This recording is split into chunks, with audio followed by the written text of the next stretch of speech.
tardes para todos. ¿Todo bien? ¿Qué tal los exámenes? Sí. De 5 en todos, como siempre. Ya esta semana hicieron algún examen. Esta semana, ¿qué día? Hoy, ¿qué tuvieron? Más fácil de todo. Fácil. ¿Qué ven? Mecanismo de acción de las quinolonas. ¿Salió eso? Quinolona, sim, o mecanismo de ação. Mecanismo de acción. Bueno, entonces vamos a desenchufar el chip de farmacología y vamos a desenchufar. O sea, vamos a empezar la clase de hoy. La semana pasada estudiamos 2 temas, ¿verdad? Sabimos, no sé si estudiamos. Estudiaron, todo fármaco. Y si el paciente llega con un bórbulo de sigmoide, ¿qué fármaco le da? ¿Qué antibiótico le da? ¿Cuándo se le da antibiótico al bórbulo de sigmoide?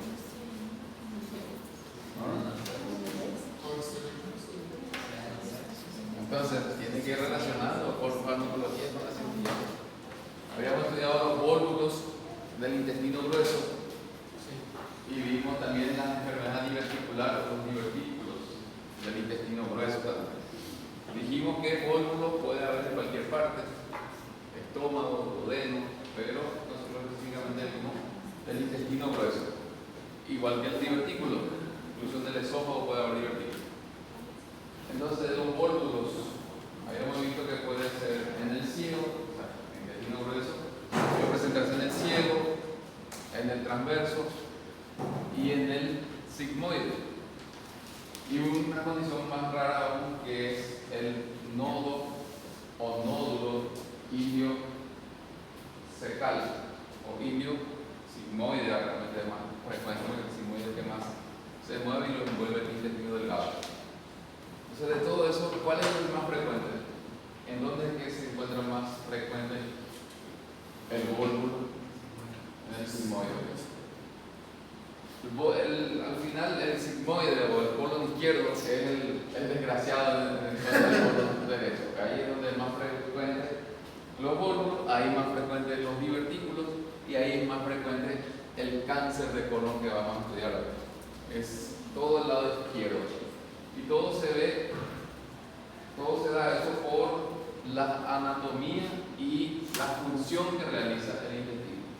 El intestino grueso, en general, su función es más bien la de almacenamiento y de conducción, pero hay una parte que donde se hace todavía una pequeña parte de absorción, que es el colon derecho, sobre todo absorción de líquido.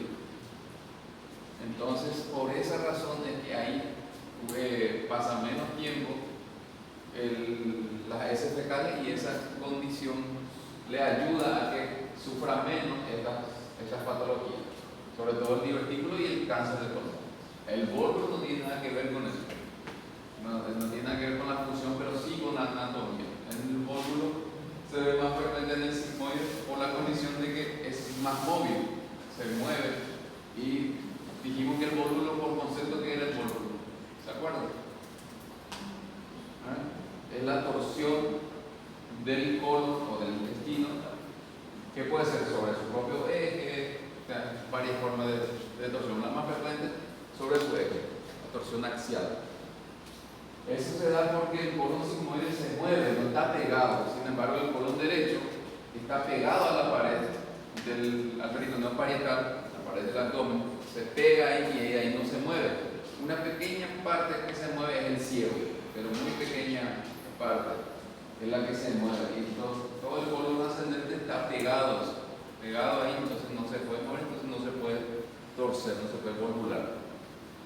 Y el colon transverso, a pesar de que está libre, no está pegado a ninguna pared, pero está fijado al estómago a través del epicón menor o ligamento gastrocólico, está fijado al aumento mayor o epicón mayor, el que cuelga de ahí enfrente de él, y lo tiene fijo también, entonces se mueve poco y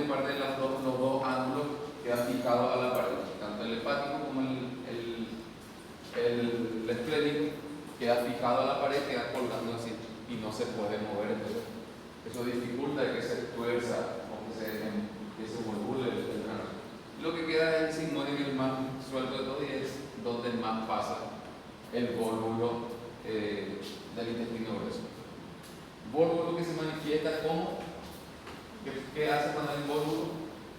Una obstrucción intestinal mecánica.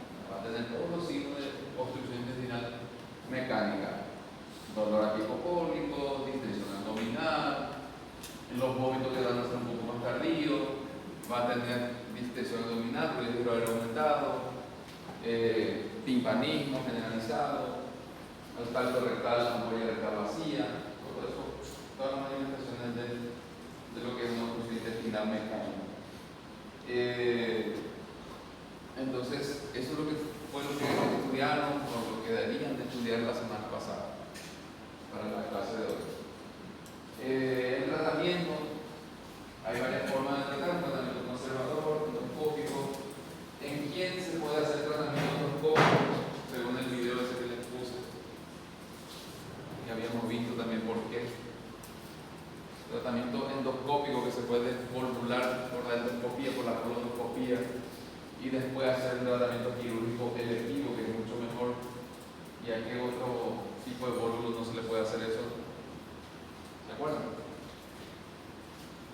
No se puede. El vólvulo sigmoide se puede volvular poniéndole el colonoscopio rígido. Esa misma colonoscopía va inflando, va metiendo gas, y eso hace que se devolvule por la misma condición anatómica que estamos diciendo, que se mueve. Sin embargo, es raro que se vea el vólvulo de ciego o vólvulo del colon derecho. En ese sí no se puede hacer el tratamiento endoscópico, no se va a desvolvular porque es fijo, y hay que hacer un tratamiento quirúrgico de urgencia únicamente. Se opera, ¿no? Se hace un tratamiento conservador. Y en cuanto al divertículo, habíamos visto también que es más frecuente del lado izquierdo por el mecanismo, la función de almacenamiento que tiene el colon izquierdo, y por eso es más frecuente ahí. Definimos qué es divertículo, diferenciamos de lo que es una enfermedad diverticular y lo que es una diverticulitis, para no confundir eso. ¿Cómo es eso? Si alguien puede decirme qué es divertículo, a qué se le dice enfermedad diverticular y cuándo es que es una diverticulitis.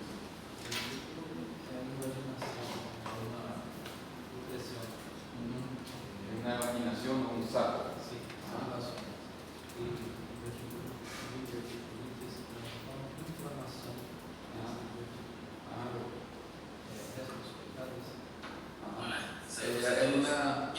Es una complicación ya de lo que es la enfermedad diverticular. La enfermedad diverticular es cuando tiene síntomas, una vez que se vuelve sintomático, más o menos parecido a lo que es la litiasis vesicular. El paciente que tiene litiasis vesicular tiene piedra, pero nunca hace síntomas. Mientras no tenga síntomas, no tiene una enfermedad diverticular. Una enfermedad litiásica, o sea, una litiásica asintomática. Esos pacientes generalmente no requieren un tratamiento quirúrgico, porque sí o sí va a ser primero un episodio de síntomas y después se va a complicar. Y más o menos parecido es el divertículo. Hay pacientes que tienen su divertículo, se formó el saco, pero nunca da problemas, no da síntomas. El paciente come normalmente, se va de cuerpo normalmente, es asintomático, entonces no tiene su divertículo, pero no llega a tener una enfermedad. Una vez que se vuelve asintomático, por lo menos un episodio de síntomas, de dolor, de constipación, estreñimiento, meteorismo, flatulencia, ahí es que se vuelve una enfermedad diverticular. Y eso en algún momento se puede llegar a complicar. ¿Cuál es la complicación más frecuente? La complicación inflamatoria aguda, que es la diverticulitis. Entonces, esa es la más frecuente, todo el mundo habla de la diverticulitis nada más. Es para todos es diverticulitis, incluso se dice, algunos dicen diverticulitis hemorrágica, diverticulitis sangroide. La diverticulitis o se inflama o sangra. El que sangra tiene una complicación hemorrágica. El que se inflama tiene una complicación inflamatoria, pues aguda o crónica, y la aguda es la diverticulitis. Por eso se llama diverticulitis aguda. Pues una inflamación que ella hace microperforaciones, y por eso es que ya se infecta y produce su cuadro clínico que es más se puede volver más grave, se puede complicar más fácilmente, porque hay colonización de bacterias. Entonces, en caso de que tenga usted un paciente con un cuadro abdominal agudo, doloroso, con fiebre, dolor a la izquierda, por encima de 50 años, sobre todo masculino, dijimos, hay que pensar en una diverticulitis aguda, o sea, una complicación de la enfermedad diverticular. Y en caso de esa diverticulitis aguda, ¿cómo actuarían ustedes? ¿Qué estudios le van a indicar? ¿Y qué estudios no tienen que indicar que les dije? Es muy frecuente también que lo hacen. ¿Le hacen colonoscopia o no le hacen? No se hace. ¿Qué más no se le debe de hacer? Colonoscopia y el otro estudio, colon por enema. Eso no se debe de realizar porque puede perforar más de lo que ya está y hacer una peritonitis química o una peritonitis fecaloidea en caso de la colonoscopia. La colonoscopia es rígida, puede perforar, está friable toda la mucosa, puede perforar eso y producir una peritonitis generalizada. En ese caso puede ser fecaloidea porque se perfora el colon. Cae materia fecal al peritoneo y lo contamina. Entonces yo les dije una clasificación que me sirve para las diverticulitis que se hace gracias a un estudio. ¿Y cuál estudio es? Hablando de estudios, el estudio que sí se debe de realizar todos los pacientes en un cuadro agudo. ¿Estudio? Imagenológico. ¿Qué estudio imagenológico? No, esto se debe hacer también, pero no es la que te sirve para diagnosticar, para clasificar, perdón. La tomografía contrastada de abdomen y pelvis. Esa es la que a todo paciente con diverticulitis se le debe de realizar, el gold estándar para la diverticulitis aguda. Porque me sirve para diagnosticar, para clasificar, y al clasificar me da pronóstico y me da para tomar conducta, para tratar al paciente. Que me da la clasificación de qué? Hinchey. ¿Cómo se clasifica? ¿Cómo dice el doctor? A ver, léelo. Estado 1, que é o processo pericólico mesentérico confinado. Estado 2, que é um processo pélvico traficado mais grande. Estado 3, que é um superutero generalizado. Estado 4 é o período hospital generalizado. Esa es la clasificación de Hinchey, la original. Después ya vienen las Hinchey modificadas, actualizadas, que clasifican otra vez en estadio 0, 1A, 1B, miden cuando hay acceso localizado, que es el Hinchey 2, lo mide otra vez por el tamaño, que es menos de 2, más de 2, de 2 a 3, más de 4. En cuanto a eso, van clasificando estadio 2A, B y C. El estadio 3 y 4 sí se mantiene, el 3 es peritonitis purulenta y el estadio 4 peritonitis fecaloidea. Sirve eso para diagnosticar, aparte de diagnosticar, pronosticar a mi paciente. Entonces, va a ver el pronóstico de cómo puede evolucionar mi paciente y cuál se va a complicar más, cuál debe de responder mejor al tratamiento, a quién le puede dar incluso alta, que se vaya con tratamiento médico a la casa. O sea, me da para la conducta esa estadificación. Y así es que el estadio 1, Hinchey 1, da para un tratamiento médico, que puede ser ambulatorio o ingresar al paciente, ponerle analgésico, antibiótico de terapia y control clínico laboratorial del paciente.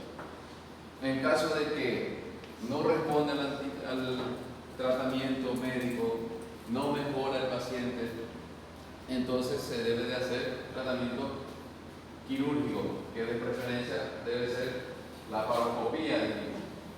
La cirugía abierta se deja de última opción, incluso en la actualidad en algunos países ya ni siquiera para la Hinchey 4 se hace la laparotomía, sino que todo hace la laparoscopía.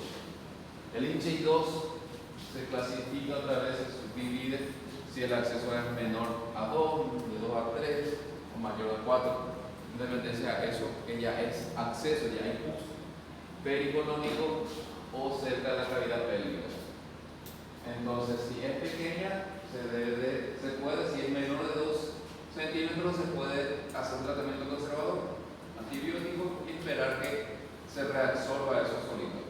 Si ya es más de 2 centímetros, entonces ahí sí ya es más difícil que penetre el antibiótico ahí a la cavidad del acceso, entonces se debe de drenar. ¿Cómo se debe de drenar?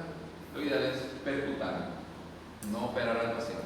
En caso de que haya que operarlo, porque no responde, porque no se puede drenar, porque no hay percutanita, porque es muy gordo el paciente y no se puede llegar a la cavidad del acceso, entonces se debe de operar. ¿Cómo se debe operar? La laparoscopía primero. Después, si no hay laparoscopía, entonces se hace la laparoscopia. 3 y 4, ese sí ya es quirúrgico. 3 y 4, de entrada es quirúrgico. Ahí sí ya no hay para drenar, no hay para, mucho menos para poner el antibiótico y esperar, porque ya es una peritonitis generalizada, purulenta del 3 y fecaloidal del 4. Se debe de hacer, antiguamente todo era laparoscopía, ahora ya laparoscopía, incluso en el estadio 4. Laparoscopía, incluso si van a hacer resección anastomosis, si van a hacer resección tipo Harman, en dependencia del cirujano, en dependencia del centro quirúrgico del que esté, todas las condiciones que tengan, pueden hacer incluso por vía robótica ahí, lugares que hacen. Lo que ustedes tienen que saber es que es quirúrgico, no importa si es laparoscopía o laparotomía. 3 y 4 es tratamiento quirúrgico, eso es lo que ustedes tienen que saber, que tienen que mandarle a un centro quirúrgico que el cirujano vea lo que va a hacer con él. Si lo va a operar abierto, lo va a operar por video, lo va a operar por robótica, eso ya no es problema de ustedes. Pero lo que sí tienen que saber es que en el estadio 1 ustedes lo pueden tratar. Pueden poner su antibiótico, observarlo, controlarlo. Si tienen cómo comunicarse con algún cirujano, mucho mejor. Pero no hace falta mandarle a un centro quirúrgico, porque a veces mandan eso y ocupan una cama, porque ya una vez que llegue ya se debe internar, ocupa una cama de otro paciente más grave que podría haber ocupado. Entonces ustedes si están en un hospital básico, tienen cama, tienen antibióticos endovenosos, pueden internar ustedes y observarlo. Estadio 3, 4, ahí sí ya no es de ustedes, tienen que mandárselo al cirujano. Para eso necesitan una tomografía. Si no tienen tomógrafo, no tienen cómo hacer una tomografía, entonces sí, mándenlo al hospital más cercano. Entonces eso es lo que más o menos que más habíamos estudiado la semana pasada. La próxima clase es la última de nosotros, ¿verdad? Y ya después el examen y después el examen, ¿verdad? Porque vamos a empezar, le toca el examen final. Y al fin se van a librar de felicidades para ustedes. Entonces, hoy vamos a estudiar. Hoy vamos a estudiar cáncer de colorectal. Cáncer colorectal.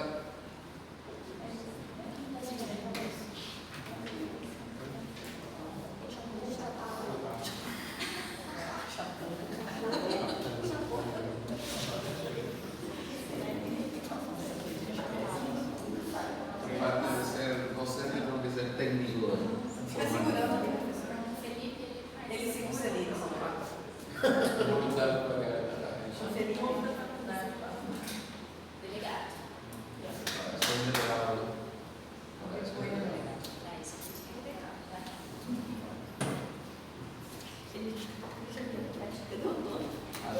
Anote, doctor, usted que se va a quejar con el decano el sábado que venga. Cáncer colorectal, que es una enfermedad bastante frecuente, entonces que les puede tocar en la práctica diaria como médico general. No solamente les toca a los cirujanos, una enfermedad como todos los cánceres, es multidisciplinario, donde debe participar un clínico, un oncólogo, incluso un psicólogo. Entonces es una enfermedad bastante frecuente, que lo van a ver en su práctica diaria y por eso es importante estudiarlo. Cuando hablamos de cáncer colorectal, estamos vamos a ver todo lo que es intestino grueso, incluso el recto, ya sea alto, medio o bajo. Por eso se llama colon rectal. Aunque es más frecuente en el colon, pero también la parte del recto forma parte del recto. Como competencia tenemos que definir qué es cáncer de colon o colon rectal, describir la clasificación, la etiopatogenia, tengo que comprenderlo, identificar sus síntomas y signos y reconocer las formas especiales del cáncer de colon rectal.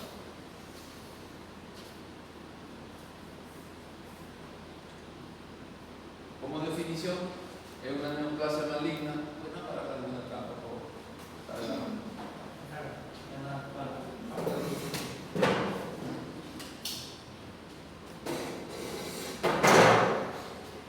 Entonces, es una neoplasia maligna del recto o del colon, que en más del 95% de los casos corresponde a adenocarcinoma, el tipo histológico más frecuente que vamos a encontrar.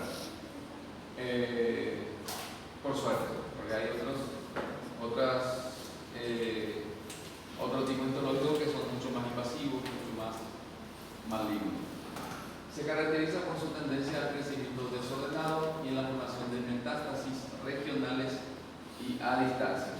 Esto es lo que lo caracteriza más al cáncer de colon rectal. Por eso es que se debe de tratar de diagnosticar lo más rápido posible, porque hace metástasis muy rápido, sobre todo metástasis regionales, y también puede ser a distancia. A veces cuando se descubre un tumor de colon ya metastizó, está en el hígado, pulmón, próstata, hacen los huesos, metastizan muy rápido. Entonces, epidemiológicamente hablando, vemos que tiene una alta incidencia en mayores de 50 años, como casi todas las enfermedades del colon. Son enfermedades del viejo, por así decirlo.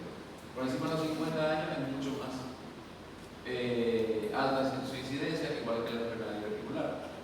Y de por ahí también vienen, porque generalmente son pacientes que han tenido otras enfermedades, divertículos, pólipos, y se ha ido desarrollando el tumor. La incidencia presenta variaciones muy amplias en distintas regiones geográficas. Las frecuencias más elevadas se observan en los países con estilo de vida occidental y dentro de ellos en la población con mayores niveles socioeconómicos, hasta que al fin les toca algo a los ricos, a los millonarios. Es la enfermedad de ellos, igual que el divertículo. La enfermedad diverticular se ha demostrado que ha aumentado mucho más con la industrialización de los alimentos. Mientras más procesados los alimentos, más divertículos, mientras más divertículos, más tumor, más cáncer también.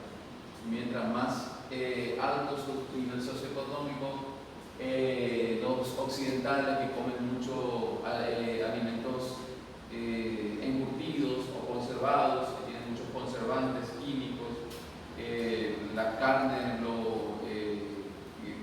consumen mucho carne conservada, carne curada, por así como se le dice, no sé cómo le llaman ustedes, carne ahumada.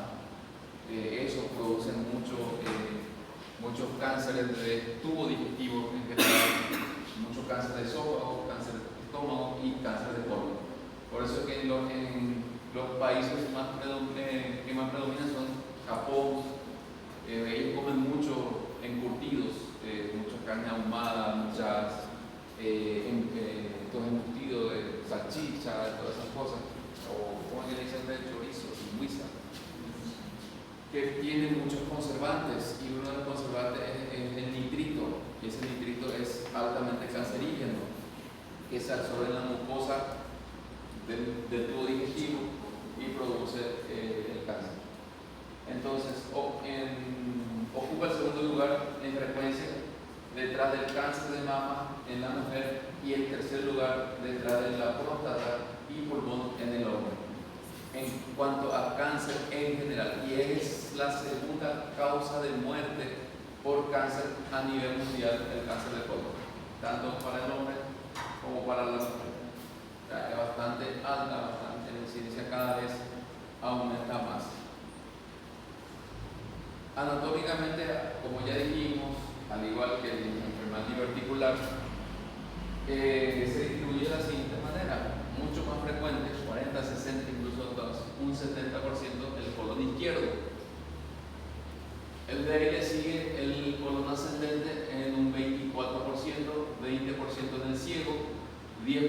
el transverso, de 4 a 5 en los ángulos, por suerte en los lugares menos frecuentes.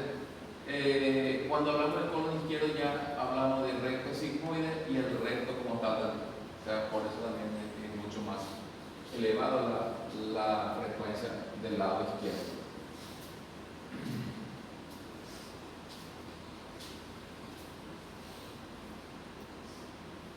Hay factores de riesgo, factores que predisponen a sufrir de esta enfermedad.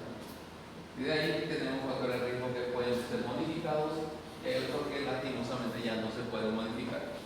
Lo que se puede modificar es la dieta, el consumo de dieta rica en fibras, que contiene alto contenido de vitamina C, vitamina A, vitamina E, todos esos alimentos disminuyen la posibilidad de sufrir cáncer de colon. No así la dieta rica en grasas animales, carnes procesadas, como les dije, en fibra. Por eso es que la población industrializada, la más de mayor nivel socioeconómico, son los que más lo padecen. El tabaquismo, el dejar de fumar, alcoholismo, la obesidad, el sedentarismo, estos son factores de riesgo que aumentan la posibilidad de sufrir cáncer de colon, que se puede modificar: dejar de fumar, dejar de tomar bebidas alcohólicas, la obesidad, el sedentarismo. Incluso hay estudios que han demostrado que personas que han migrado de una zona a otra, que donde la dieta, el nivel socioeconómico es diferente, donde es mayor la incidencia del cáncer de colon, aumentó también la posibilidad de tener cáncer. Y viceversa, los pacientes, las personas que viven en esa zona occidental, esa zona muy industrializada, vienen a otros países más pobres como Paraguay, por ejemplo, disminuyó su riesgo de sufrir cáncer de colon. Los factores de riesgo que ya no se pueden modificar es la edad. Mayores de 50 años, nadie lastimosamente se va a poder quitar la edad. Entonces, ellos tienen más posibilidades. Antecedentes personales o familiares de cáncer de colon, las enfermedades inflamatorias intestinales, sobre todo las crónicas, la enfermedad de Crohn, la colitis ulcerativa idiopática. Estos predisponen mucho más porque van produciendo inflamaciones crónicas, inflamaciones de repetición. Esa inflamación cada vez hace displasia, se va cambiando la celularidad de la mucosa, hace metaplasia y de ahí llega ya al cáncer. Los síndromes hereditarios, como la poliposis adematosa familiar, el síndrome de Lynch, para cáncer colorectal hereditario no polipósico. La poliposis adenomatosa familiar es muy importante porque no es solamente que predispone para el cáncer de colon, sino para varios otros tipos de cáncer. Por eso los pacientes que tienen una historia de poliposis adenomatosa familiar debe ser seguido, debe ser estudiado, y no solamente el colon, tiroides, cáncer ginecológico, cáncer de pulmón. Hay varios tipos de cáncer que predisponen la poliposis adenomatosa familiar. Y hablando de pólipos, que es uno de los factores o afecciones precursoras del cáncer, tenemos un pólipo colorectal, que es una protuberancia de tejido hacia la luz por encima de la mucosa intestinal circundante. Generalmente ellos son asintomáticos, pero pueden producir sangrado. Es una de las causas más frecuentes de hemorragia digestiva baja. Puede sangrar tanto por estar presente, por estar el pólipo, se puede ulcerar, puede romperse, puede sangrar, o a veces sangra también porque cuando se diagnostica, generalmente se diagnostica por colonoscopía, y al hacer la colonoscopía, sobre todo los pólipos, estos pólipos periculados se quitan, se cortan y pueden quedar sangrando de eso y producir una hemorragia digestiva. A veces se corta, va el paciente a su casa, 3 o 4 días después empieza a ese muñón que quedó y puede producir esa hemorragia.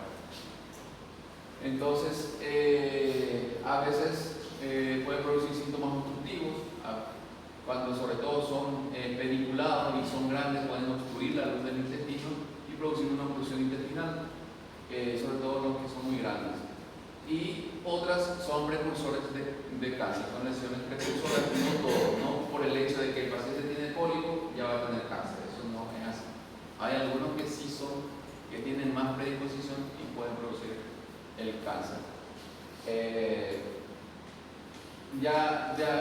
Generalmente ellos se diagnostican durante una endoscopía baja, una videocolonoscopía, a veces se le hace por otras razones, otras causas.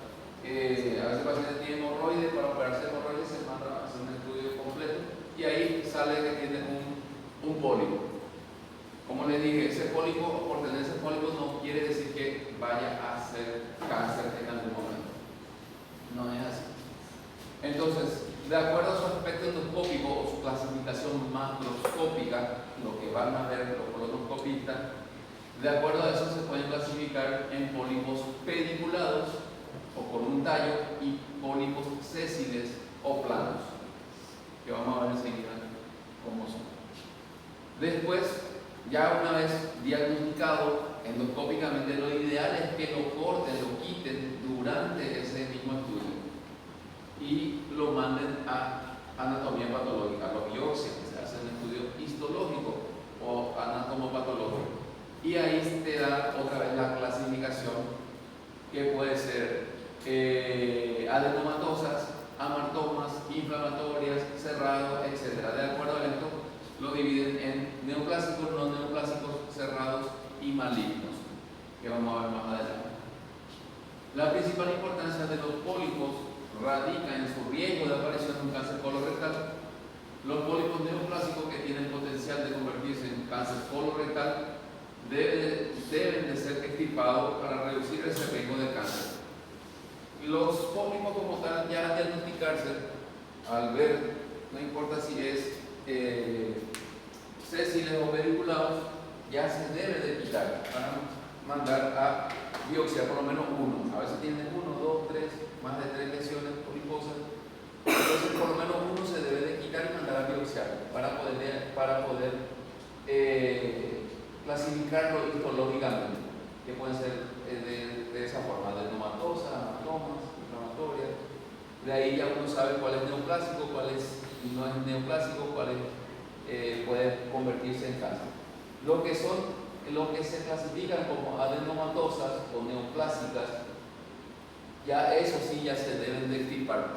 Si hay más de 3, 4 pólipos en la luz del colon, se puede extirpar endoscópicamente haciendo una mucosectomía o una submucosectomía o resecar directamente el intestino. Eso ya depende también de cada paciente.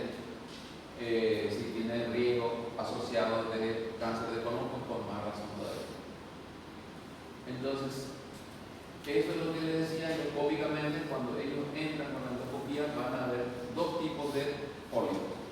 El pediculado, que tiene este tallo de pedículo, tiene una cabeza, tiene un cuello.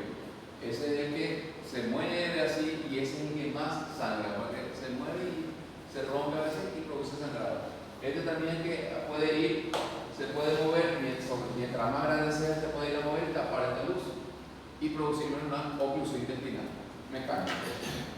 Y está el sésil o plano. Este es una lesión sobreelevada más, pero no tiene esa movilidad, no tiene ese tallo, este tallo, solamente en la cabeza prácticamente. Y esto es lo que tiene de malo, el inconveniente que tiene, que como está cerca de la mucosa, está pegado a la mucosa, cualquier cambio histológico que tenga ya afecta directamente a la mucosa y la submucosa y puede convertirse más rápidamente en un cáncer invasor.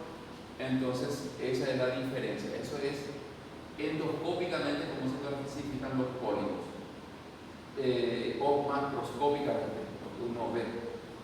Y, por supuesto, ahí en la endoscopía ellos ven, esto es mucho más fácil de quitar, porque estos meten una ligadura o meten un tip, cortan acá y sacan y mandan a biopsiar. O pueden meter una banda elástica como un hilo y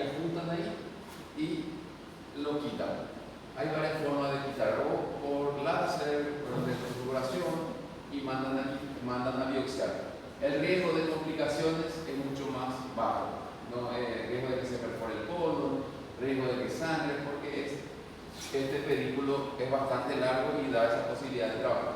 El problema está en cuando se va a extirpar, que es más difícil, incluso muchas veces tienen que inyectar primero suero fisiológico para levantarlo, separar de la mucosa y después poder cortarlo o poder ponerle el clip.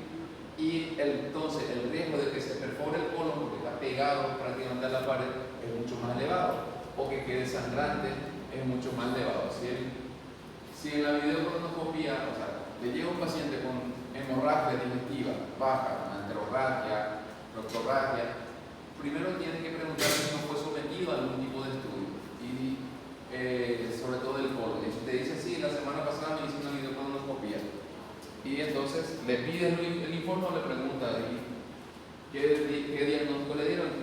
Si le dijeron que era un pólipo sésil, un pólipo plano, entonces, y que le quitaron, entonces la causa más probable de su hemorragia digestiva sea eso, está sangrando ahí en esa zona. Entonces ya sabe por qué está sangrando. Entonces, por eso es importante. Entonces, la clasificación histológica de ese pólipo que se retira, se quita durante la endoscopia, se manda a biopsiar y te van a informar, el anatomopatólogo te va a informar, ese pólipo es no neoplásico, ese pólipo es un pólipo cerrado, ese pólipo es neoplásico o ese pólipo es maligno. Entonces ahí es cuando ya uno tiene más o menos el panorama de cómo puede ser esos pólipos. Los pólipos neoplásicos, los no neoplásicos son los que no van a desarrollar el cáncer en la actualidad, en el futuro, o los que tienen menos riesgo. Puede ser en algunos, no quiere decir que nunca van a tener un cáncer, pero no tiene tanta posibilidad, probabilidades como los otros, sobre todo los neoplásicos. Los no neoplásicos generalmente son los pólipos hiperplásicos, puede ser pólipos inflamatorios o los amartomas. Los hiperplásicos se hiperplasía la mucosa por la función misma, por a veces la misma dieta, entonces hace que la mucosa se hiperplasie, aumente de tamaño y generalmente son tumores, pólipos sésiles, están hipertrofiados con la mucosa tiene una muscular propia, o la lámina propia, y esa musculatura es la que se hiperplasia y hace ese aumento de volumen. Pero eso generalmente mejora la dieta, mejora su estilo de vida, ejercicio físico y incluso puede desaparecer. Los inflamatorios son secundarios a inflamaciones que pueden ser agudas o crónicas. Después de una inflamación queda edematosa, entonces justamente entraron a hacer la colonoscopia en ese momento que está inflamado y entonces da la impresión de que tiene un pólipo y es algo inflamatorio, es algo pasajero. Se trata la inflamación y disminuye esa inflamación y pasa el pólipo. Incluso no hace falta resecar ni nada. Los amartomas es un tipo de inflamación, de pólipo que son esporádicos, no son muy frecuentes y son potencialmente benignos. O sea, esto sí, casi nunca, porque en medicina no es como matemática, casi nunca llegan a desarrollar cáncer. Ellos, si es de tipo amartoma, no hay por qué preocuparse, se le observa al paciente, se hace seguimiento nada más y no hace falta extirparlo tampoco, no es que hay que mandar a quitar ni nada de eso. Los pólipos cerrados se pueden dividir en tres tipos a su vez. Están los pólipos cerrados hiperplásicos, parecidos a estos, pero son pólipos cerrados, también selladitos. Entonces, estas hiperplásicas son las que se consideran lesiones precancerosas. Estas tienen alta probabilidad de convertirse en neoplásico, en adenomatoso, y de ahí pasa a la adenocarcinoma. Los pólipos cerrados sésiles son esos sobrelevados, con un aumento de tamaño que sangran fácilmente, pero no tienen riesgo de convertirse en neoplásico, o sea, bajo riesgo de llegar a producir cáncer. Y los adenomas cerrados tradicionales, los tradicionales que son los más frecuentes, tienen un poco de los dos. Tienen características de ser cerrados sésiles y de ser hiperplásicos también. que tienen baja probabilidad de convertirse en cáncer. Los adenomas ya son las neoplasias. Una vez que se convierte a adenomas, ya es una lesión, ya se considera como una etapa previa a lo que es el cáncer del colon. No llega a ser cáncer todavía, pero el riesgo de que se desarrolle es mucho más elevado y ya se tiene que entonces ya se debe de extirpar, se debe resecar ese pólipo o el segmento de colon donde está presente el pólipo.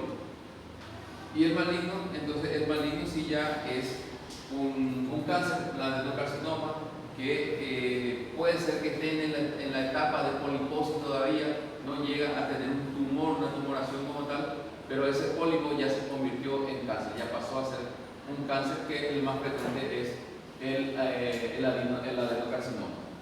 De acuerdo a si es el adenocarcinoma, a su vez, ya hablamos de cáncer, se debe de clasificar, y está la clasificación de Hagi, que clasifica de acuerdo a la invasión de ese pólipo. Tenemos los dos tipos de pólipo, el pólipo pediculado, que tiene la cabeza, el cuello y el tallo, y por supuesto la submucosa, y el sésile, que es una sobreelevación nada más.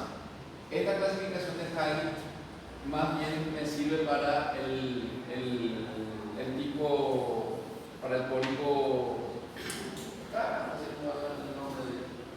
del pediculado, porque es la que va a tener este aumento de volumen, este aumento de tamaño, que va a tener esa cabeza, el cuello y el tallo. Cuando ya es un pólipo sésile o plano, que está más cerca de la mucosa, pues por lógica la invasión a la submucosa y la capa muscular es mucho más rápida, entonces el estadio va a ser mucho más avanzado. La clasificación de Hagi, el nivel 0 es cuando afecta solamente la cabeza del pólipo, no llega a invadir todavía la submucosa, las capas. ¿Se acuerdan de las capas del colon? No se me olvidó, no le di esa parte, porque ya hemos estudiado la capa del colon, de adentro hacia afuera, mucosa, submucosa, muscular y serosa. Esas son las capas del colon. La muscular, o sea, la mucosa, entre la submucosa y la mucosa hay otra vez una pequeña capa de músculo, que es la muscular propia o la lámina propia de la mucosa. No es lo mismo que la capa muscular del colon. La capa muscular que se distribuye en dos subcapas otra vez, una circular y otra longitudinal. ¿Se acuerdan de eso? Entonces no hablamos de eso, hablamos de la muscular propia o la lámina propia de la mucosa, que está entre la submucosa y la mucosa. Entonces, de acuerdo si va hasta ahí, es el nivel o el estadio que clasifica Hagi. Nivel 0 es que está por fuera de la muscular. ¿Ves? Esta sería la capa muscular de la mucosa, y lo sobreleva, lo lleva con el pólipo. Normalmente tiene que estar, esto sería lo normal, hasta acá, la capa del colon. Cuando hay un pólipo hace esto, entonces lleva consigo la mucosa, la lámina propia o la muscular propia y la submucosa. Y ya después de capa queda la capa muscular y la capa serosa, que son las otras capas. Entonces de ahí, el nivel 0 afecta solamente a la mucosa y una pequeña parte de la submucosa, pero en la cabeza del pólipo pediculado. Cuando está en el nivel 1, afecta todo lo que es la cabeza hasta el cuello. El nivel 2, solamente el cuello, que ya es mucosa, muscular propia y submucosa. Cuando afecta el tallo hasta la base es nivel 3, y ya cuando está en la submucosa llegando a la capa muscular es el nivel 4. Va de adentro hacia afuera, como la penicilitis también, de la luz hacia afuera va a ir afectando afectando, va invadiendo el tumor. Entonces, de acuerdo a esa clasificación, cuando se trata de un pólipo sésil, por lógica ya tenemos nivel 3 y nivel 4 nada más. El 0, el 1 y el 2 no tenemos, porque no tiene esta cabeza, no tiene el cuello, no tiene el tallo, el sésil. Entonces invade mucho más rápido. Ellos empiezan, una vez que empiezan el adenocarcinoma, directamente están en el nivel 3, nivel 4, porque afecta directamente ya la submucosa, está afectando su mucosa y ya enseguida llega a la capa muscular. Y mientras más invade, pues ahí más avanzado es el estadio del tumor de colon. Entonces, en un nivel 0 se dice que en un carcinoma in situ, el estadio 1, estadio 2 y estadio 3, estadio 4. Carcinoma in situ que se puede resecar, incluso se reseca el pólipo acá nada más y no pasa nada. El carcinoma in situ, nivel 0 y el nivel 1 se puede hacer resección del pólipo y con eso ya quitas el tumor, el cáncer del paciente. Por eso lo ideal es diagnosticar en esta etapa. Por eso es que cuando hay pólipos hay que mandar a biopsiar el pólipo, porque hasta que no biopsiemos no vamos a saber qué tipo de pólipo tiene. Lo único que podemos saber es pediculado o es eso, pero cualquiera de los dos puede ser un neoplásico cerrado, neoplásico o adenocarcinoma.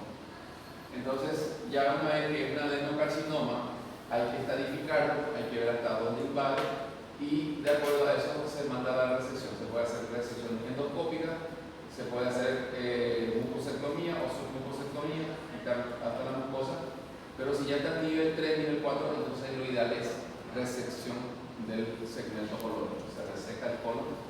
Y si el pólipo es sésil o plano, ya es directo nivel 3, nivel 4, o sea, ya va directo a mucosectomía o resección intestinal del segmento donde están los pólipos, siempre dejando 10 centímetros de margen tumoral proximal y 5 distal.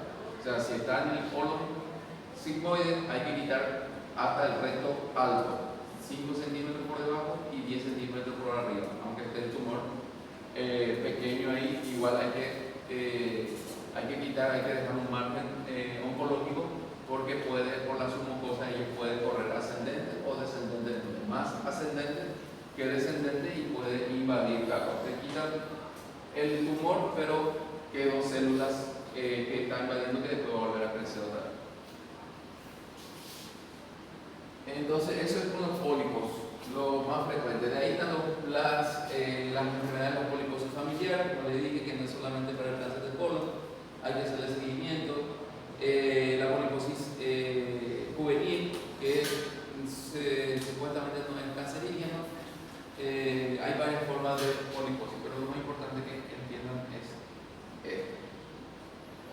las recomendaciones de un seguimiento de repetir colonoscopía de acuerdo a lo que vimos al pólipo que tengan muchos pacientes.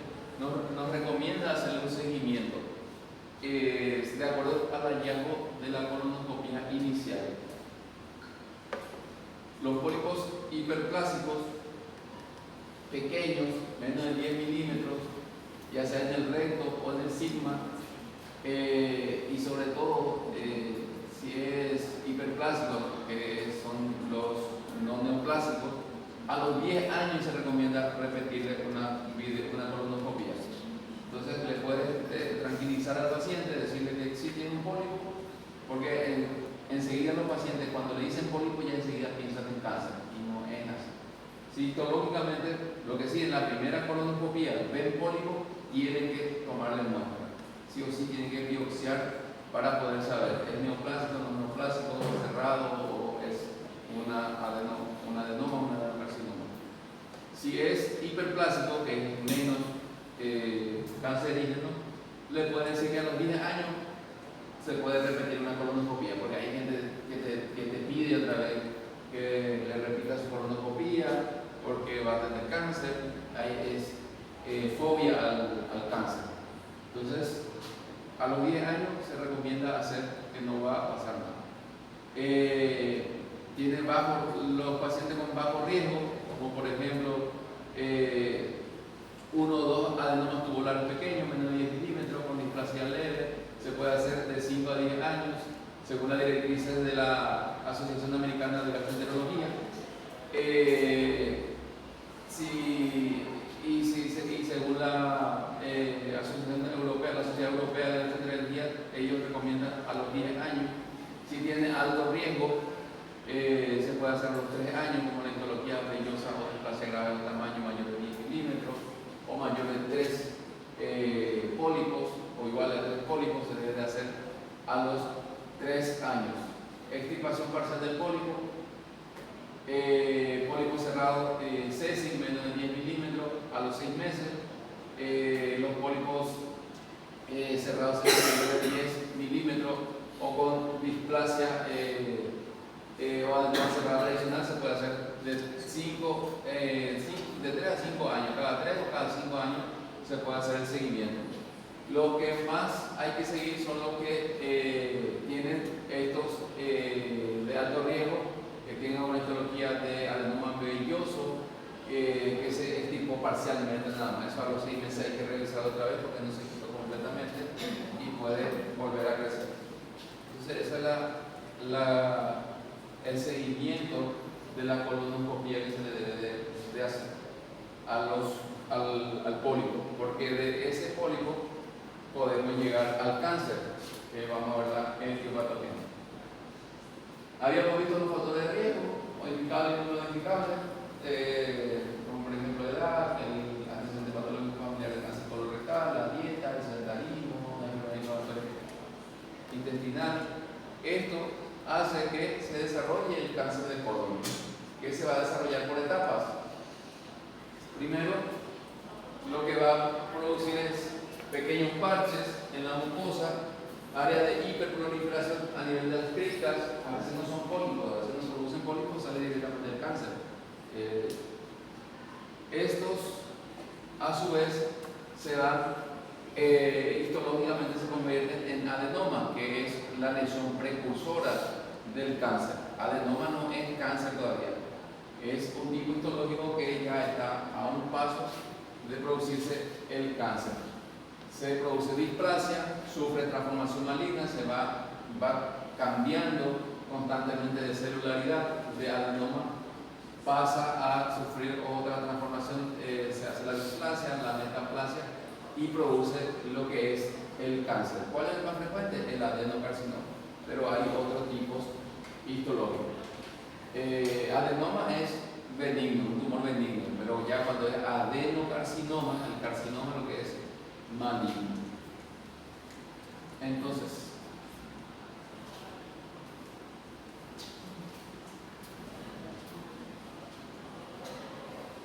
todo esto, estos cambios displásicos, esta transformación que va a ir sufriendo ese parche de la mucosa que va convirtiéndose en adenomas, van a ser el resultado de la acumulación de una serie de anormalidades genéticas.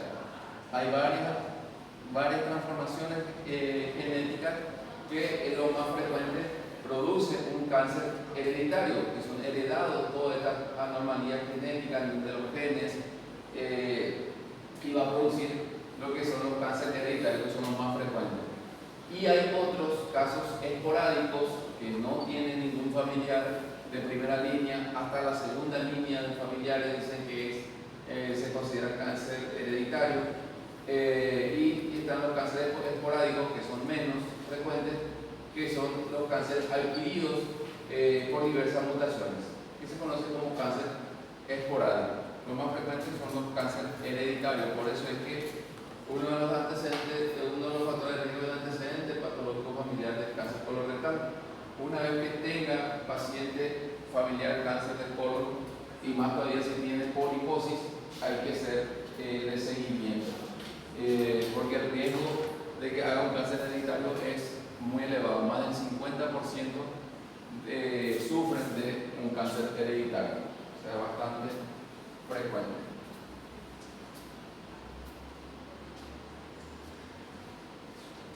Según la anatomía cáncer de colon, ya no es más de pólipo.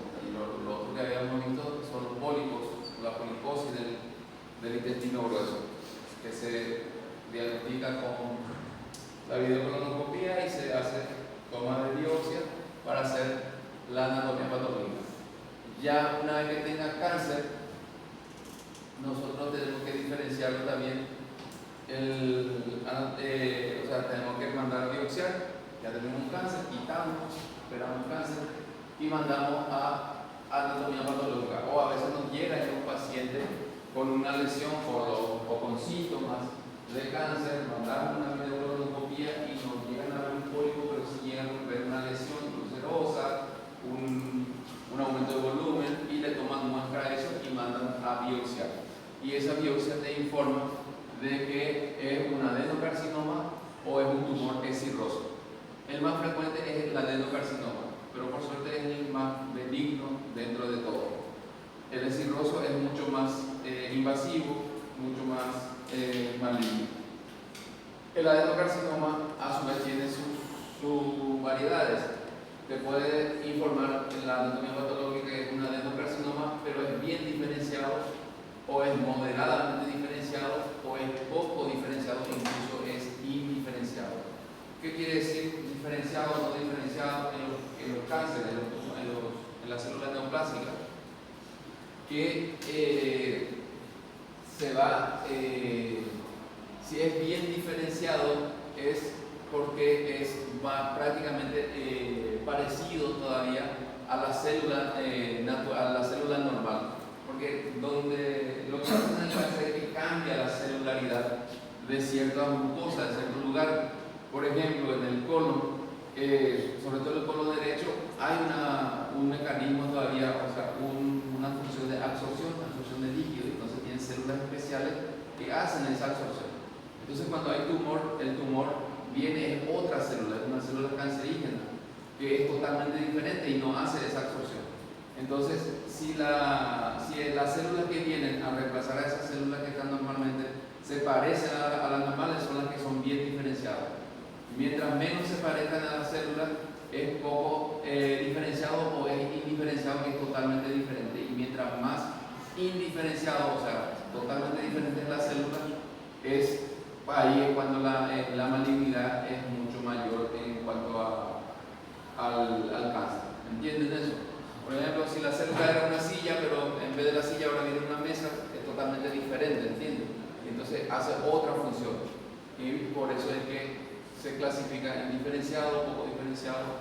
Y por supuesto, mientras más diferenciado, bien diferenciado sea, pues menos malignidad va a ser el cáncer, sea donde sea que se encuentre. Entonces, de los bien diferenciados y los moderadamente diferenciados tenemos los tumores mucinosos, que puede ser de tipo coloide o en anillos de sello. A veces eso se ve macroscópicamente, que es como un anillo de sello, o en servilletero. Le dicen, ¿saben lo que es el servilletero? Donde se ponen las servilletas. ¿Cómo que dicen ustedes servilleta? Eso, guardanapo. Se ve que en la mesa se pone así, con una cosa que lo aprieta, ¿verdad? Ahí adentro. Entonces, más o menos así es un tumor en el servilletero o en el anillo de sello, y entonces obstruye más rápidamente la luz del intestino y son los que más producen las obstrucciones intestinales mecánicas. Entonces, los escirrosos puede ser la variedad carcinoma epidermoide, los carcinoma adenoescamoso, el linfoma colorectal, los tumores mesenquimales como el leiomyosarcoma, angiosarcoma, fibrosarcoma, el liposarcoma, los tumores endocrinos como el tumor carcinoide, que son mucho más invasivos, son mucho más graves. Cuando el paciente se le diagnostica histológicamente un tumor escirroso, cualquiera de esta variedad, la expectativa de vida o de que se cure es mucho menor, es mucho más invasivo generalmente, que eso cuando se diagnostica ya metastiza en otro lugar, ya está metastizado pulmón, hígado, próstata, hueso, en varios lugares, son mucho más invasivos. Ese es desde el punto de vista microscópico la clasificación. Desde el punto de vista macroscópico, cuando uno corta, quita la lesión o ve en la colonoscopia, podemos clasificar clasificarlo en tumores vegetantes o fungosa o en coliflor. Parece una vegetación, parece presente esos hongos. ¿Saben lo que es el coliflor? Así mismo se ve en la endoscopía, se ve como si fuera un coliflor, la lesión fungosa. Está la escirrosa o estenosante o el servilletero, como les expliqué, que cierra la luz va cerrando la luz del intestino, y eso produce con los pacientes que más va a tener estreñimiento, constipación, porque está cerrado y a veces presenta sangrado también porque lesiona, produce erosiones y produce sangrado. Y están las úlceras vegetales, que es la combinación de una úlcera como en el estómago, también se ulcera la mucosa gástrica, y ahí dentro de la úlcera están las lesiones vegetantes, la lesión fungosa, que son muy friables, bastante friables, que muchas veces con el colonoscopio, cuando entra el colonoscopio, le roza nada más y empieza a sangrar. Son las que más producen hemorragia digestiva baja.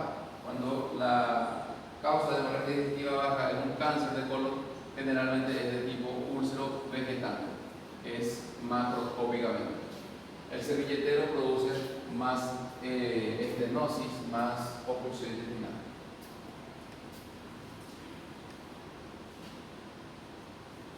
¿Están entendiendo acá?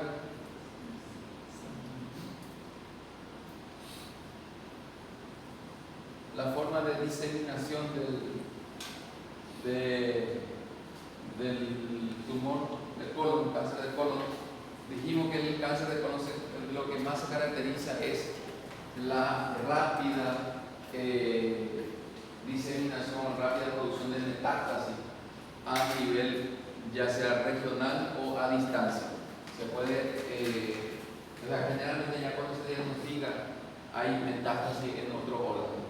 Y esta metástasis o esta diseminación lo va a hacer por tres vías fundamentalmente: la contigüidad, la vía linfática y la vía hematógena.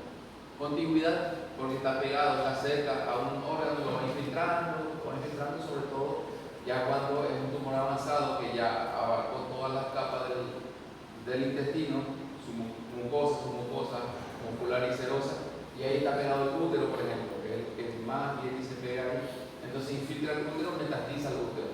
Ya cuando tiene un cáncer de colon signo diagnosticado, ya tiene un cáncer metastásico en el útero, en el ovario, y así en el hígado, generalmente por la parte derecha.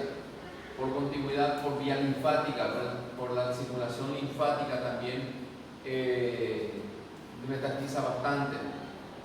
Los ganglios regionales son los que más rápidamente se toman, por eso a la hora de hacer una cirugía hay que resecar todos los ganglios, no es solamente quitar el colon, sino que hay que resecar toda esa zona grasosa, el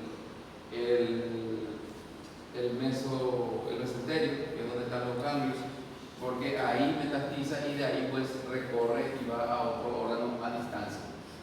Y por la vía hematógena, que es una de las formas más frecuentes de metastizar, por la sangre, por la vía venosa. Sale sangre y por esa sangre va también las células tumorales y van y siembran en el hígado, en pulmón, en cerebro, en todos los otros órganos a distancia. La linfática y la hematógena son las que van a dar metástasis a distancia. La contigüidad a órganos vecinos nada más.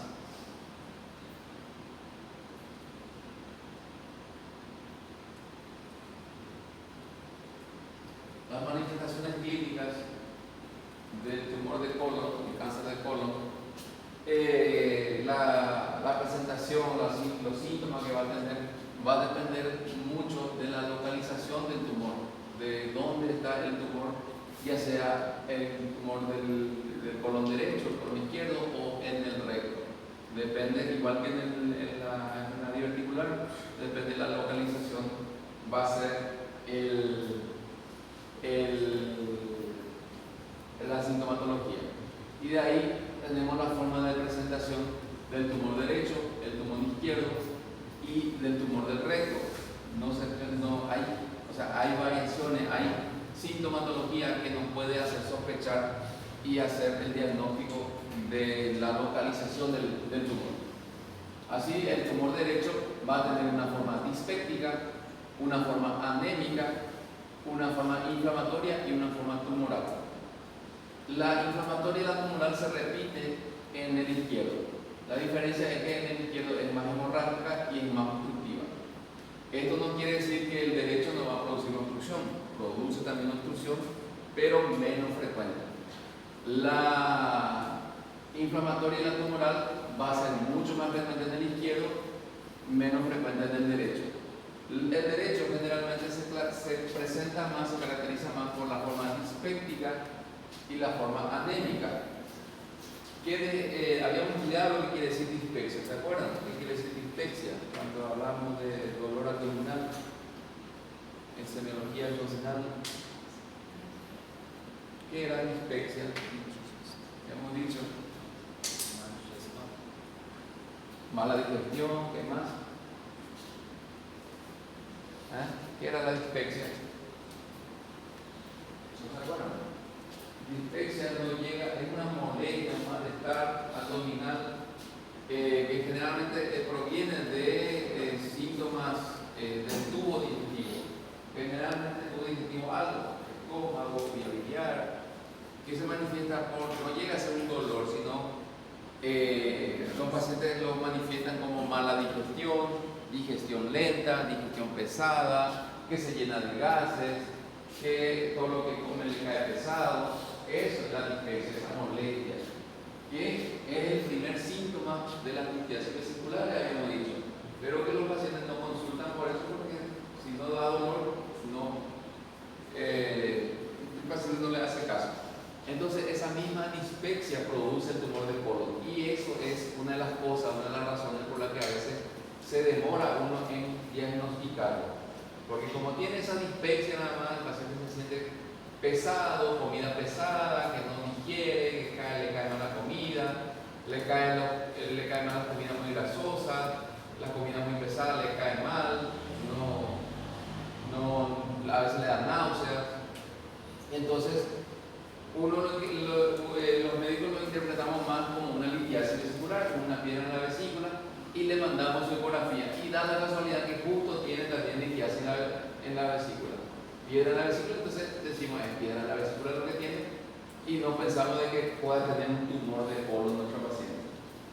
Entonces, a veces, la piedra en la vesícula no tiene nada que ver, está ahí, pero el tumor de colon es lo que le está dando la dispepsia. Entonces, es un poco difícil de diagnosticar, o sea, hay que tener en cuenta eso. Cuando le llegue paciente por encima de los 50 años con síntomas dispépticos, y si tiene antecedentes patológico familiar de cáncer de colon, tienen algunos de los factores de riesgo, ya sea modificable o no modificable, hay que pensar en el cáncer de colon también. No solamente la litiasis vesicular, por más que tenga piedra en la vesícula.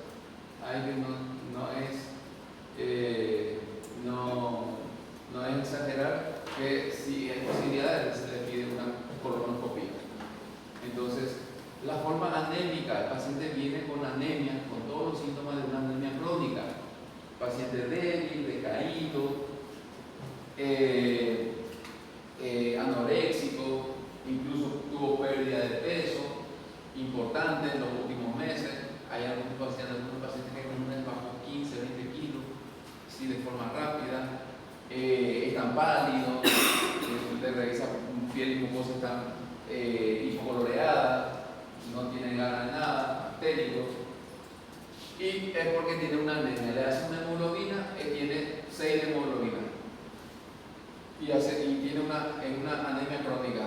Si hace una anemia crónica, tiene 6 de hemoglobina, pero ya viene desde hace tiempo, le debe de pedir una lámina periférica. En la lámina periférica vas a ver que hay una anemia microcítica por falta de hierro, ferropénica. Entonces, eso produce el cáncer de colon. ¿Por qué? Porque hace pérdidas de sangre oculta. El paciente va sangrando poco a poco, y no se ve macroscópicamente. Sangra un poquitito, entra dentro de las heces fecales, y como es del lado derecho, en el lado derecho todavía hay absorción de líquido, hay digestión, entonces se une con heces fecales y no llega a teñir a las heces fecales porque es poca cantidad. Pero poca cantidad a largo plazo llega a producir una anemia, por eso que hace una anemia crónica y no una anemia aguda. La anemia aguda es porque sangró, perdió 500, 600 ml de sangre y le va a bajar la hemoglobina rápido, le va a dar decaimiento, taquicardia, sudoración, todos los síntomas de una pérdida aguda de sangre.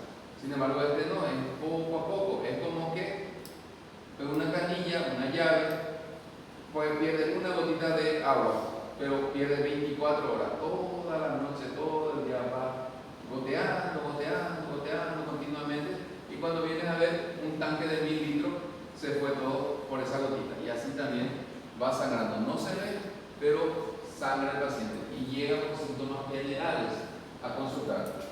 Dolores a veces en el hipocondrio derecho, malestar, que se confunde mucho con una litiasis vesicular. La forma inflamatoria y la forma tumoral son menos frecuentes en el lado derecho, pero se ve también. La forma inflamatoria se comporta como una apendicitis aguda, se confunde con una apendicitis aguda. Hemos entrado a operar pacientes pensando que es una apendicitis aguda y es un tumor que está inflamado. Es un tumor que estaba ahí normal y de repente se inflama, igual que el divertículo. Se inflama y produce dolor de inicio brusco, dolor agudo, continuo, con reacción peritoneal, todo el proceso inflamatorio. Y hace un abdomen agudo quirúrgico, pero es un cáncer lo que tiene. Generalmente el tumor de ciego es lo que produce eso. A veces el tumor de colon ascendente. Y la forma tumoral es menos frecuente aún en el lado derecho, porque el lado derecho es más grueso, o sea, la luz es mucho más grande que el lado izquierdo, su contenido es más líquido, más transitorio, y el tumor tiene que crecer bastante grande, aparte es muy complaciente, sobre todo el ciego.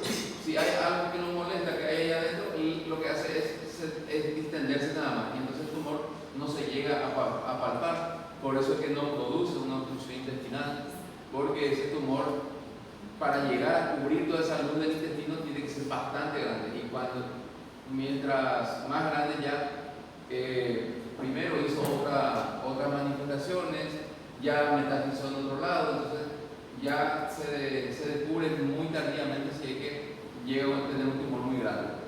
Y aparte, como vimos, el tumor va a crecer hacia afuera, hacia la pared del intestino, no hacia la luz. Entonces es difícil que produzca una obstrucción o que se llegue a palpar una tumoración ahí en el, mucho menos que se vea, mucho menos que te diga el paciente que tiene un tumor y sea el tumor de colon, no llega a producir eso.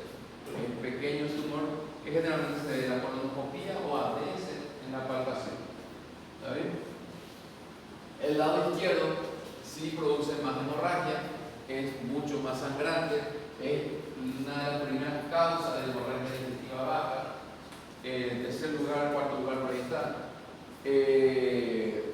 La produce sangrado porque generalmente ahí hay más pólipos, hay más divertículos y ahí produce mucho más sangrado, aparte de que ahí se almacena más la heces fecales. Eso va haciendo que se pueda ir erosionando, va comprimiendo al tumor y lo lesiona, lo ulcere y empieza a sangrar y produce hemorragia digestiva baja, enterorragia. La obstructiva es mucho más frecuente también en el izquierdo. Ellos obstruyen porque crecen hacia la luz del colon, aparte que en el colon izquierdo es donde se almacenan las heces fecales, están ahí, el tumor va creciendo ahí, va obstruyendo la luz y hace que se obstruya el paciente, se obstruye. El inflamatorio también produce menos frecuente, pero produce y se confunde con una diverticulitis. Se manifiesta igual que la diverticulitis, dolor en la cocina izquierda, dolor agudo, reacción peritoneal, puede tener fiebre y es un tumor que se inflama, un tumor inflamatorio. Y la causa tumoral, que también es raro porque la luz del colon es bastante grande, aunque sea menos del lado izquierdo que el lado derecho, pero igual tiene que crecer demasiado grande, tiene que pasar mucho tiempo para que uno pueda llegar a palpar una tumoración en el colon. Y eso es una de las cosas que lo hace difícil diagnosticar el tumor de colon. Hay que sospecharlo ante los más mínimos síntomas, sobre todo estas formas de dispepsia, anémica, hemorrágica obstructiva, ahí es donde hacemos el diagnóstico. No porque llegamos a ver un tumor o que llegamos a palpar un tumor. Eso es muy difícil. O a veces se hace por colonoscopía esporádica. Los tumores del recto se van a manifestar por proctorragia, sangrado por el recto, pufos, tedesmos o alteración del ritmo evacuatorio. El dolor es un síntoma tardío. El paciente generalmente cuando tiene dolor por un tumor del recto es porque ya comprimió las terminaciones nerviosas de ahí de la zona, de la región. Es un tumor bastante grande, ya invadió en otro lado y después recién produce dolor. No le duele y eso es una de las razones por las que se diagnostica tardíamente, porque ya le dije, el paciente si no tiene dolor no funciona, y en estos casos el dolor es lo más tardío. Todos pueden producir cambios en los hábitos intestinales, estreñimientos, constipación a veces que alterna con diarrea, puede tener mucus, puede tener gleras, sangrados, muchas formas. El paciente a veces pasa 3-4 días sin ir al baño, sin defecar, de repente tiene diarrea, depende mucho del tipo de la tumoración de pene. Bueno, vamos a descansar un rato, porque está durmiendo acá el doctor, me va a dar sueño también. Vamos a salir un rato y tomar agua y después seguimos. ¿Está bien? A las 3 seguimos. ¿Qué les parece?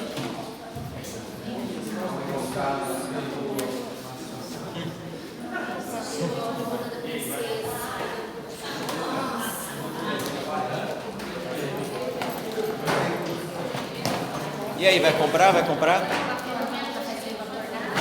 Rifa? Os bombeiros?